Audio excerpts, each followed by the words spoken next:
अस्सलाम वालेकुम। मैं जो आज नुस्खा शेयर करने जा रहा हूँ ये दवाखाने का एक मशहूर नुस्खा है। अल्हम्दुलिल्लाह ये पिछले 30-40 साल से हमारे दवाखाने पर इस्तेमाल हो रहा है। जिस घर में एक दफ़ा ये नुस्खा इस नुस्खे की बनी हुई दवाई चूरन या पक्की जो कुछ भी आप कह लें चला जाता है, वो इसका रेगुलर पेशेंट बन जाता है। अपने घर में इसकी ज़रूरत हमेशा से महसूस करता है, क्योंकि ये नुस्खा मैदे के तमाम अमराज जिसमें गैस, कब्ज़, जलन, मैदा, सीने की जलन, खुराक का हज़म ना होना, भूख का ना लगना, पेट दर्द, इन तमाम अमराज को एक ही खुराक में ख़त्म कर देता है।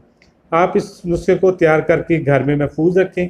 मैदे का कोई भी मसला हो तो आप इसका 1 चम्मच खाने के बाद ताज़ा पानी के साथ इस्तेमाल करें। इंशाअल्लाह ताला से एक ही खुराक में मैदे के तमाम अमराज मुकम्मल तौर पर ठीक हो जाएंगे।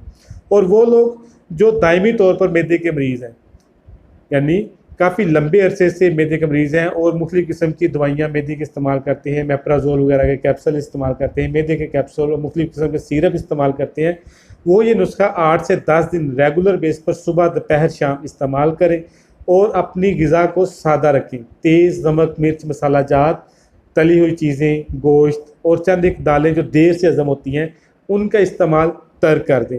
तो इंशाअल्लाह ताला से हफ़्ते 10 दिन के इस्तेमाल से वो अमराज हमेशा के लिए ठीक हो जाएंगे। नुस्खा आपके साथ शेयर कर रहा हूँ, चंद एक चीज़ें हैं, इंतहाई आसानी से दस्तयाब हैं, पंसारी से मिल जाएंगी। इनको मतलूबा मिकदार में लेकर बारीक पाउडर कर लें, आपका नुस्खा तैयार है।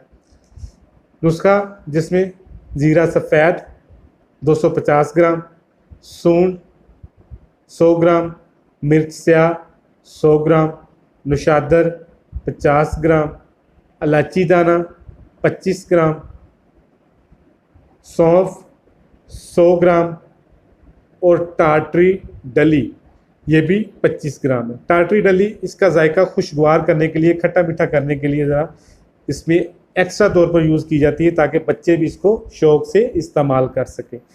दोबारा से रिपीट कर रहा हूँ, ज़ीरा सफ़ेद, सूंड, मिर्च स्याह, नुशादर, इलायची दाना, सौंफ और टाटरी डली मतलूबा मिकदार में ले लें। जितनी लिखी हुई ये पूरा नुस्खा कर लें या इससे आधा नुस्खा तैयार कर लें।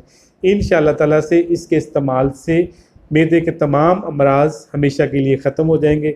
वो बच्चे जो खाने पीने से भागते हैं, खाते पीते नहीं हैं, वो भी ये बच्चे, उन बच्चों को भी ये नुस्खा इस्तेमाल करें, ये चूरन इस्तेमाल करें, शौक़ से खाएंगे। इंशाअल्लाह ताला से उनकी जो भूख है वो बढ़नी शुरू हो जाएगी। और वो लोग जो कब्ज़ का शिकार हैं, गैस का शिकार रहते हैं, मैदा हमेशा उनका भरा भरा सा रहता है, वो 1 हफ़्ते तक मुसलसल इसको इस्तेमाल करें सादे पानी के साथ। इंशाअल्लाह ताला से उनकी तबीयत ऐसी हो जाएगी जैसे बिल्कुल लाइट वेट से होती है, हल्के फुल्के अपने आप को महसूस करेंगे, ताज़ा दम महसूस करेंगे, ज़्यादा भूख लगेगी, ज़्यादा खाएंगे, ज़्यादा हज़म होगा, ज़्यादा एनर्जेटिक फ़ील करेंगे। दुआओं में याद रखिएगा। इंशाअल्लाह ताला से अगली वीडियो के लिए फिर हाज़िर होऊंगा। इजाज़त दीजिए। अल्लाह हाफ़िज़।